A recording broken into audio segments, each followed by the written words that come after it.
ഈ കാണുന്ന ഈ ഒരു വണ്ടിക്ക് നമുക്ക് രജിസ്ട്രേഷനും വേണ്ട ലൈസൻസും വേണ്ട. അപ്പോൾ നിങ്ങൾ ചോദിക്കും എന്തുകൊണ്ടാണ് ഇതിന്റെ റേറ്റ് ഇത്രയും കുറവാണ്? ഈ മാസം EMI എത്ര മുതലായിരിക്കും? മിനിമം EMI സ്റ്റാർട്ട് ചെയ്യുന്നത് 3500 മുതൽ സ്റ്റാർട്ട് ചെയ്യും. ഇതിലുള്ള ലോ പ്രൈസ് ആയിട്ടുള്ള വണ്ടി ഇതാണ്. 53 ആണ് ലൈസൻസ് വേണ്ട. അപ്പൊ ഇത് കുഞ്ഞു കുട്ടികൾ 14 വയസ്സിന് മുകളിലുള്ള സ്റ്റുഡൻസ് എടുത്തോണ്ട് പോയി കഴിഞ്ഞാൽ പോലീസ് തെറ്റിയടിക്കാനോ എന്തെങ്കിലും ചാൻസസ് ഉണ്ടോ? ലീഗൽ ആണോ ഇങ്ങനെ? ലീഗലാണ് തെറ്റിയെന്ന് വരത്തില്ല. ക്രൂയിസ് കൺട്രോൾ എന്ന് വെച്ചാൽ നമുക്ക് നമ്മൾ 25 കിലോമീറ്റർ സ്പീഡല്ലേ ഉള്ളൂ. നമ്മളിങ്ങനെ പോയിക്കൊണ്ടിരിക്കുന്ന കൈ വല്ലതും വേദനയോ അങ്ങനെ എന്തെങ്കിലും ചെയ്യുകയാണെങ്കിൽ റയോട്ടയുടെ പോളോ, പിന്നെ റയോട്ടോ സിൽക്ക്. അപ്പൊ ഇതിലൊക്കെ വ്യത്യാസം വരുന്ന റേറ്റിന്റെ വേരിയേഷൻ വരുന്നത് എന്തുകൊണ്ടായിരിക്കും? സ്റ്റുഡൻസിനൊക്കെ ഒരു ആഗ്രഹം കാണും എല്ലാവരെ പോലെ വണ്ടി ഓടിക്കണമെന്ന്, എന്നാൽ ലൈസൻസ് ഇല്ല. എന്നാൽ നിങ്ങൾക്കാണ് ഈ ഒരു വീഡിയോ എന്ന് പറയുന്നത്. ഈ കാണുന്ന ഈ ഒരു വണ്ടിക്ക് നമുക്ക് രജിസ്ട്രേഷനും വേണ്ട ലൈസൻസും വേണ്ട. അപ്പോൾ നിങ്ങൾ ചോദിക്കും എന്തുകൊണ്ടാണ് ഇതിന്റെ റേറ്റ് ഇത്രയും കുറവാണെന്ന്. രജിസ്ട്രേഷൻ ഇല്ലാത്തത് കാരണവും ലൈസൻസ് ഇല്ലാത്തത് കാരണം നമുക്ക് ഇതുപോലത്തെ ഒരു വണ്ടി നിങ്ങൾക്ക് സ്വന്തമാക്കാൻ ആഗ്രഹമുണ്ടെങ്കിൽ നിങ്ങൾക്കായിട്ട് ഈ ഒരു വീഡിയോ ആണ്. നമുക്ക് നേരെ വീഡിയോയിലോട്ട് കിടക്കാം. അപ്പോൾ ചേച്ചി ഇതിന്റെ കറക്റ്റ് ലൊക്കേഷനും കാര്യങ്ങളൊന്ന് പറഞ്ഞു കൊടുക്കാമോ? പാപ്പനംകോട് ശ്രീവത്സ ഓഡിറ്റോറിയത്തിന്റെ ഓപ്പോസിറ്റ്. ഓക്കെ. അപ്പോൾ ഇവിടെ മെയിനായിട്ട് നിങ്ങൾക്ക് നോൺ രജിസ്ട്രേഷൻ മാത്രമാണോ അതോ രജിസ്ട്രേഷനും? രജിസ്ട്രേഷനുണ്ട്, നോൺ രജിസ്ട്രേഷനുണ്ട്. അപ്പോൾ നമുക്ക് ഇപ്പം നിലവിൽ ഏതാണ് നിങ്ങളെ ഷോറൂമിലുള്ളത്? ഫ്രാങ്കിളിന്റെ വണ്ടിയുണ്ട്, പിന്നെ റയോട്ടയുടെ ഉണ്ട്, പിന്നെ ബാറ്ററി വണ്ടിയുണ്ട്. ഓക്കെ. അപ്പം നമുക്ക് ഫ്രാങ്ക്ലിൻ്റെ തന്നെ തുടങ്ങാം. അപ്പോൾ ഈ വണ്ടിയുടെ ഫീച്ചേഴ്സും കാര്യങ്ങളൊക്കെ എങ്ങനെയാണ്? നോൺ രജിസ്ട്രേഷൻ ആകുമ്പോൾ സ്റ്റാർട്ട് ചെയ്യുന്ന റേറ്റ് 55 ആണ്. അപ്പോൾ അതിന്റെ പ്രത്യേകത എന്താണ്? നമുക്കിപ്പോൾ ലൈസൻസ് ഇല്ലാതെ ലൈസൻസ് വേണ്ട. ഓക്കെ. അപ്പോൾ അതിന്റെ ക്രൈറ്റീരിയ എന്തൊക്കെയായിരിക്കും? എന്തിനാ? ഏജ് ലിമിറ്റ് അങ്ങനെ എന്തെങ്കിലും ഉണ്ടോ? ഇപ്പം 14 വയസ്സ് മുതൽ യൂസ് ചെയ്യാം. ഓക്കെ. അപ്പോൾ കുട്ടികളുടെ പാരന്റ്സിന്റെ പേരിലാണോ ഇത് എടുക്കുന്നത്? അതെ. വണ്ടി എടുക്കാൻ നേരത്തെ എന്തൊക്കെയാണ്? നമുക്ക് വേറെ ഒന്നും ആവശ്യമില്ല. ആധാർ കാർഡും പാൻ കാർഡും. എത്ര ദിവസം എടുക്കും അത്? 3 വർക്കിന്റെ. അപ്പം നമുക്ക് എന്തെങ്കിലും ഡിഡക്ഷനോ കാര്യങ്ങളോ വല്ലതും ഉണ്ടാവും? ഗവൺമെന്റ് എംപ്ലോയീസിന് 0 ഡൗൺ പേയ്മെന്റിൽ കിട്ടും. അപ്പം ബേസിക് ആയിട്ട് ഇതിന്റെ സ്പീഡും മൈലേജും കാര്യങ്ങളൊക്കെ എങ്ങനെയാണ്? സ്പീഡ് നോൺ രജിസ്ട്രേഷൻ എല്ലാം 25 ആണ്. അതിൽ കൂടുതൽ വ്യത്യാസം ഇല്ല, വരത്തില്ല. അപ്പോൾ ഇതിന്റെ ഒറ്റ ചാർജ് ചെയ്യുമ്പോൾ ഇതിൽ എത്ര കിലോമീറ്റർ വരെ പോകാൻ പറ്റും? 50 മുതൽ സ്റ്റാർട്ടിംഗ് ഉണ്ട്. 50 മുതൽ 200 കിലോമീറ്ററുള്ള വെഹിക്കിൾസ് അവൈലബിൾ ആണ്. ഓക്കെ. അപ്പം ഇത് ചാർജ് ചെയ്യാൻ എത്ര ടൈം എടുക്കും? 2 ബാറ്ററീസ് ആണ് ഉള്ളത്. ഗ്രാഫൈനും ഉണ്ട്, ലിഥിയം അയണും ഉണ്ട്. ഗ്രാഫൈൻ ആകുമ്പോൾ 8 മണിക്കൂർ ചാർജ് ചെയ്യണം. ലിഥിയം അയൺ ആകുമ്പോൾ 3 to 4 മണിക്കൂർ. അപ്പോൾ 2 ബാറ്ററി ഒരുമിച്ച് നമുക്ക് അത് ഒന്ന് കംപ്ലീറ്റ് ആയാലേ മറ്റേത് വെച്ച് നമുക്ക് റണ്ണിങ് ചെയ്യാൻ പറ്റുമോ? അത് അങ്ങനെയല്ല, നമുക്ക് ഗ്രാഫൈൻ ബാറ്ററി വെച്ച് സെറ്റ് ചെയ്തും വണ്ടിയുണ്ട്, ലിഥിയം വേണ്ടതും ഉണ്ട്. ഓക്കെ. അപ്പോൾ ഒരു വണ്ടിയിൽ തന്നെ 2 ബാറ്ററി ഉണ്ടോ? ഇല്ല, സെപ്പറേറ്റ്. ഓക്കെ. അപ്പോൾ അതിൽ റേറ്റും കാര്യങ്ങളും വ്യത്യാസം വരും. അപ്പോൾ അങ്ങനത്തുള്ള വണ്ടി ഗ്രാഫൈൻ ബാറ്ററി ആകുമ്പോഴത്തേക്കും 1 വർഷമാണ് വാറണ്ടി. ഓക്കെ. ലിഥിയം അയൺ ആകുമ്പോൾ 2 വർഷം വാറണ്ടി.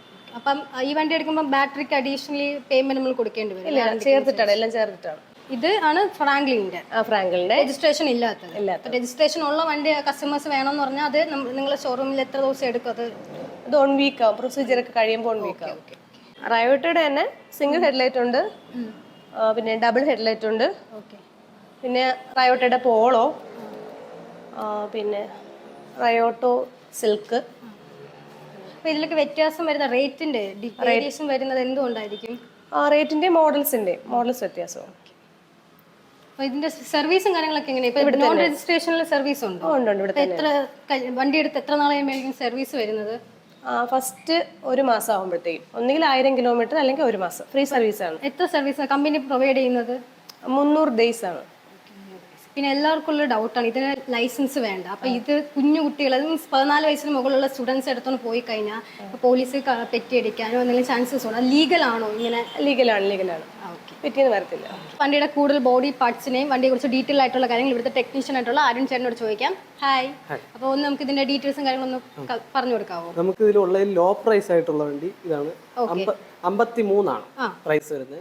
നമ്മൾ അതിലൊരു എന്തെങ്കിലും ഒക്കെ വ്യത്യാസപ്പെടുത്തിയാണ് നമ്മൾ കൊടുക്കുന്നത്. ഇതിൽ വരുന്ന ബാറ്ററി എന്ന് പറയുന്നത് ഗ്രാഫൈൻ ബാറ്ററി ആയിരിക്കും. ബാറ്ററി വാറണ്ടി 1 ഇയർ ആയിരിക്കും. അതിൽ വരുന്ന ബാറ്ററി എന്ന് വെച്ചാൽ 5 സെല്ലായിരിക്കും. ഇതിൽ തന്നെ നമുക്ക് ഓപ്ഷനിൽ നമുക്ക് റേഞ്ച് വ്യത്യാസപ്പെടുത്താം. നമുക്ക് 50 പറ്റത്തില്ല, 100, 150, 200 നമുക്ക് എടുക്കണമെങ്കിൽ വണ്ടി വേറെ ആയിരിക്കും. നമ്മൾ പറയുന്ന കളറിൽ റേറ്റിൽ വ്യത്യാസം ഉണ്ടാവും. നമുക്ക് സ്റ്റാർട്ടിങ് തന്നെ ലിഥിയം വരുന്ന ഇതിൽ 15 കൂടി സ്റ്റാർട്ടിങ് പ്രൈസിൽ വരും. 15,000 രൂപയും കൂടി നമ്മൾ ഇത് വെച്ച് കഴിഞ്ഞാൽ ഗ്രാഫൈൻ ബാറ്ററിയാണ്. ഇതിൽ നമുക്ക് ലിഥിയം വരുമ്പോൾ ഇതിൽ കൂടി 15,000 രണ്ട് വ്യത്യാസം എന്ന് വെച്ചാൽ ലിഥിയം എന്ന് പറയുന്നത് ഒരു വലിയൊരു ബാറ്ററി ഫുൾ ആയിരിക്കും. അത് കൊച്ചു സെല്ലായിരിക്കും. മറ്റേതാണെങ്കിൽ 5 സെല്ലായിരിക്കും. അതിൽ ഓരോന്ന് വന്നിട്ട് നമ്മൾ കണക്ട് ചെയ്യുന്നതാണ്. അതിന്റെ വ്യത്യാസം അത് 1 ഇയർ ആണ് നമുക്ക് വാറണ്ടി. അത് റീപ്ലേസ്മെന്റ് വാറണ്ടിയാണ്. മറ്റേതാണെങ്കിൽ നമുക്ക് 2 ഇയർ ആണ് വാറണ്ടി. അതാണെങ്കിൽ നമുക്ക് ഫുള്ളായിട്ട് തന്നെ കമ്പനി പോയിട്ടാണ് നമുക്ക് റിട്ടേൺ വരുന്നത് വാറണ്ടി. അപ്പൊ ഇത് നമുക്ക് വീട്ടിൽ തന്നെ നമുക്ക് ചാർജിങ് പോർട്ടലിൽ ചാർജ് ചെയ്യാവോ അതോ നമുക്ക് ഏതെങ്കിലും ചാർജിങ് സ്റ്റേഷനിൽ കൊണ്ടുപോയി ചാർജ് ചെയ്യുമ്പോൾ അങ്ങനെ എന്തെങ്കിലും ഉണ്ടോ? ഇത് സ്പീഡ് ചാർജിങ് അല്ല, നോർമൽ ചാർജിങ് ആണ്. വണ്ടി എന്ന് പറഞ്ഞാൽ ആൻഡ്രോയിഡ് വണ്ടി അല്ല, നോർമൽ വണ്ടിയാണ്. എന്നുവെച്ചാൽ ഡിസ്പ്ലേ ടച്ചിങ് ഡിസ്പ്ലേ അങ്ങനെ ഒന്നുമില്ല. നമുക്ക് ഇതിൽ ചാർജിങ് അറിയാം, എത്ര കിലോമീറ്റർ പോകുമെന്ന് നമുക്ക് അതിൽ അറിയാൻ പറ്റും. പിന്നെ അതിലുള്ളതെന്ന് വെച്ചാൽ നമുക്ക് മൊബൈൽ ചാർജ് ചെയ്യാനുള്ള ഓപ്ഷൻ ഉണ്ട്. പിന്നെ ലിഥിയം വരുമ്പോൾ എന്ന് വെച്ചാൽ ബാറ്ററി നമുക്ക് എടുത്തു വെച്ചും ചാർജ് ചെയ്യാനുള്ള ഓപ്ഷൻ ഉണ്ട്, അല്ലാതെ വണ്ടി വഴിയും ചാർജ് ചെയ്യാനുള്ള ഓപ്ഷൻ ഉണ്ട്. അത്രയാണ് നമ്മൾ ലിഥിയത്തിൽ വരുന്നത്, ലിഥിയവും ഗ്രാഫൈനും വരുന്നത്. അപ്പം നമുക്ക് ബാക്കി വണ്ടിയുടെ ബോഡി പാർട്സും ഇത് വരുന്നത് ബോഡി പാർട്സ് എന്ന് പറഞ്ഞാൽ ഫൈബർ പാർട്സ് ആണ്, മൊത്തത്തിൽ ഫൈബർ പാർട്സ് ആണ്. എന്തെങ്കിലും ആക്സിഡന്റോ എന്തെങ്കിലും ആവണമെങ്കിൽ നമ്മൾ ഒരു 3 വർക്കിംഗ് നമ്മളത് റിട്ടേൺ തിരിച്ചു കൊടുക്കുന്നതാണ്. സെറ്റ് ചെയ്ത് വണ്ടി എടുത്ത് എത്ര നാളിന് ഗ്യാപ്പ് ഉണ്ടോ? വണ്ടി എടുത്ത് ഗ്യാപ്പല്ല, നമ്മളെ കൈക്ക് ആക്സിഡന്റ് എല്ലാം പറ്റി ഇപ്പോൾ നമ്മൾ മാക്സിമം 3 വർക്കിംഗ് ഡേ ആണ്. ഇല്ലെങ്കിൽ ഒരു 5 ദിവസം, അതിന്റെ അപ്പുറം നമുക്ക് പോകത്തില്ല. ടയർ ട്യൂബ്ലെസ് ആണോ? ടയർ ട്യൂബ്ലെസ് ആണ്, ഫ്രണ്ടും ബാക്കും ട്യൂബ്ലെസ് ആണ്. ബാക്കാണ് മോട്ടർ വരുന്നത്. ഇത് ഹബ്ബ് മോട്ടറാണ്, വണ്ടി ബാക്ക് ഹബ്ബ് മോട്ടറാണ്, അത് ട്യൂബ്ലെസ്. അതും ഇതിൽ തന്നെ നമുക്ക് വെളിയിൽ കൊടുത്ത് നമുക്ക് ചെയ്യാൻ പറ്റും. ഫ്രണ്ടിൽ നമുക്ക് ടയർ തീർന്നു പോയി എന്നാൽ ഫ്രണ്ട് ടയർ മാത്രം നമുക്ക് സ്വന്തമായിട്ട് വെളിയിൽ കൊടുത്ത് ചെയ്യാൻ പറ്റും. ബാക്കാണെങ്കിൽ കമ്പനി വന്ന് മാത്രമേ ചേഞ്ച് ചെയ്യാൻ പറ്റത്തുള്ളൂ. ബ്രേക്കിംഗ് സിസ്റ്റം ഫ്രണ്ട് ഡിസ്കും ബാക്ക് ഹബ്ബും ആണ്. ഇതിൽ പിന്നെ നമുക്ക് വില വേരിയേഷൻ വരുന്ന വണ്ടിക്ക് മാത്രമാണ് ഫ്രണ്ടും ബാക്കും ഡിസ്ക് വരുന്നത്. ഇതും ടയർ വരുന്നതെന്ന് വെച്ചാൽ 15 ടയറാണ്. ഇതിൽ ചില വണ്ടികൾക്ക് വില വേരിയേഷൻ വരുന്നത് ഫ്രണ്ട് 12 ഇഞ്ചും ബാക്ക് 10 ഇഞ്ചും ആയിരിക്കും ടയർ. പിന്നെ ഇതിൽ വരുന്നത് ഡുവൽ ലൈറ്റ് ആണ്. ഫ്രണ്ട് ഇത് 2 ഇൻഡിക്കേറ്ററും ഇത് ഹെഡ് ലൈറ്റ്. ഇതിൽ തന്നെ ആയിരിക്കും ഡിമ്മും ബ്രൈറ്റും വരുന്നത്. പിന്നെ ഇതിൽ ക്രൂയിസ് കൺട്രോൾ ഉണ്ട്, റിവേഴ്സ് ഉണ്ട്. ക്രൂയിസ് കൺട്രോൾ നമുക്ക് എല്ലാ വണ്ടിക്കാണെങ്കിൽ നമ്മൾ കുറച്ച് ഒരു സെക്കൻഡ് നമ്മൾ ഓട്ടിക്കുമ്പോൾ മാത്രമേ ക്രൂയിസ് കൺട്രോൾ. ഇതിലാണെങ്കിൽ നമുക്ക് വേണമെങ്കിൽ മാത്രം ക്രൂയിസ് കൺട്രോൾ കൊടുത്താൽ മതിയാവും. ഇതാണ് വണ്ടിക്കാണെങ്കിൽ ഷെൽഫില്ല, ബ്രേക്കാണ് ഷെൽഫ്. ഷെൽഫ് പിടിക്കുന്നു, ആക്സിലേറ്റർ കൊടുക്കുന്നു, പോകുന്നു. അതാണ് നമ്മുടെ വണ്ടിയുടെ സിസ്റ്റം. പിന്നെ ഇതിൽ തന്നെ ഹോണും പാർക്കിംഗ് മോഡും ഇതിൽ തന്നെ രണ്ടും ഒരുമിച്ച് വേണമാണ് ഇപ്പോഴത്തെ പുതിയ മോഡൽ വരുന്നത്. നേരത്തെ വരുന്നത് 2 സൈഡ് ഹോണായിരുന്നു, ഇപ്പൊ വരുന്നത് ഒരു സൈഡ് മാത്രമേ ഹോണുള്ളൂ. ഇതാണ് ക്രൂയിസ് കൺട്രോൾ. നമുക്ക് വേണമെങ്കിൽ മാത്രം കൊടുക്കാം. ക്രൂയിസ് കൺട്രോൾ എന്ന് വെച്ചാൽ നമ്മൾ 25 കിലോമീറ്റർ സ്പീഡല്ലേ ഉള്ളൂ. നമ്മളിങ്ങനെ പോയിക്കൊണ്ടിരിക്കുന്ന കൈ വല്ലതും വേദനയോ അങ്ങനെ എന്തെങ്കിലും ചെയ്യുകയാണെങ്കിൽ നമുക്ക് ഈ ക്രൂയിസ് കൺട്രോൾ ഒരു സെക്കൻഡ് തന്നെ ഒരേ സ്പീഡിൽ പോയിക്കൊണ്ടിരിക്കും, അങ്ങനെ ആയിക്കൊണ്ടിരിക്കും. അത് പഴയ മോഡൽ വണ്ടി. നമുക്ക് ഇതിലാണെങ്കിൽ നമുക്കൊരു 10 സ്പീഡിൽ നമ്മൾ പോകുന്നുള്ളൂ. അപ്പോഴേക്കും നമ്മൾ ക്രൂയിസ് കൺട്രോൾ പ്രസ് ചെയ്യുകയാണെങ്കിൽ ആ സ്പീഡിൽ തന്നെ പോയിക്കൊണ്ടിരിക്കും. നമുക്ക് വേണമെങ്കിൽ ഉപയോഗിക്കാം, വേണ്ടെങ്കിൽ ഉപയോഗിക്കണ്ട. മറ്റേ വണ്ടിയാണെങ്കിൽ നമ്മൾ കസ്റ്റമറെ ഇഷ്ടം അനുസരിച്ചാണ്. കസ്റ്റമറിന് നമുക്ക് ക്രൂയിസ് കൺട്രോൾ വേണ്ടെന്ന് വേണമെങ്കിൽ നമുക്ക് അതിൽ ചേഞ്ച് ചെയ്യാൻ പറ്റും. ഇതിലാണെങ്കിൽ അവരെ ഇഷ്ടമാണ്, അവർ പ്രസ് ചെയ്താൽ ക്രൂയിസ് കൺട്രോൾ, വേണ്ടെങ്കിൽ അത് ഉപയോഗിക്കേണ്ട. അത്രേ ഉള്ളൂ. അതുപോലെ ഇവിടെയാണ് ഫോൺ ചാർജ് ചെയ്യുന്നത്. ഇതിൽ ഡിക്കി സ്പേസ് ഇത്രയായിരിക്കും ഡിക്കി സ്പേസ് ഉള്ള. അപ്പോൾ ഈ വണ്ടി എടുക്കുമ്പോൾ അഡീഷണൽ ആക്സസറീസ് ഒക്കെ എന്തൊക്കെയാണ് വരുന്നത്? ആക്സസറീസ് ഇതിൽ സേഫ് ഗാർഡ് വരും. സൈഡ് മൊത്തം സേഫ് ഗാർഡ് വരും. പിന്നെ ലേഡീസ് ഫുഡ് റെസ്റ്റ് വരും.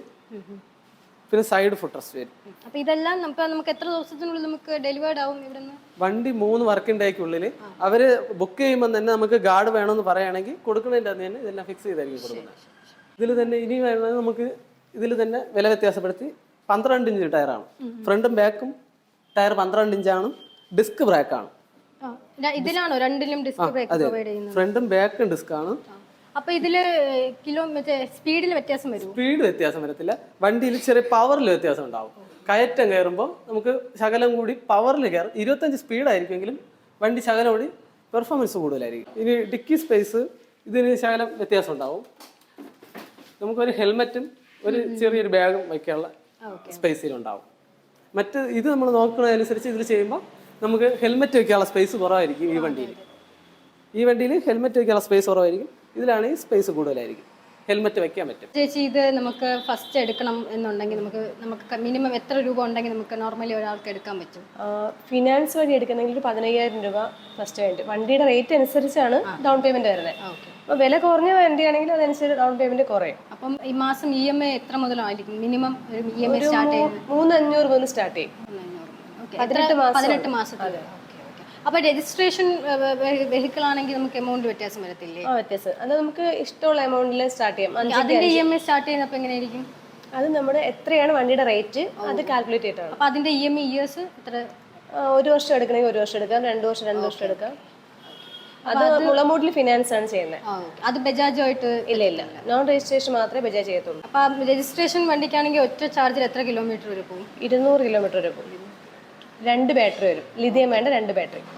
ഒരു വണ്ടിക്കാണ് 2 ബാറ്ററി. ഈ വണ്ടിയെ കുറിച്ചിട്ടുള്ള കൂടുതൽ ഡീറ്റെയിൽസും കാര്യങ്ങളും അറിയാനായിട്ട് ഷോറൂമിൻ്റെ അഡ്രസ്സും കോൺടാക്ട് നമ്പറും ഞാൻ ഡിസ്ക്രിപ്ഷനിൽ കൊടുത്തിട്ടുണ്ടാവും. അപ്പം ഇതുപോലത്തെ വണ്ടി യൂസ് ചെയ്തിട്ടുള്ള ആൾക്കാരാണെന്നുണ്ടെങ്കിൽ നിങ്ങളുടെ കമൻറ്റ് മെൻഷൻ ചെയ്യാൻ മറക്കരുത്. അപ്പം മറ്റൊരു വീഡിയോ ആയിട്ട് വരുന്നവരേക്കും എല്ലാവർക്കും ബൈ.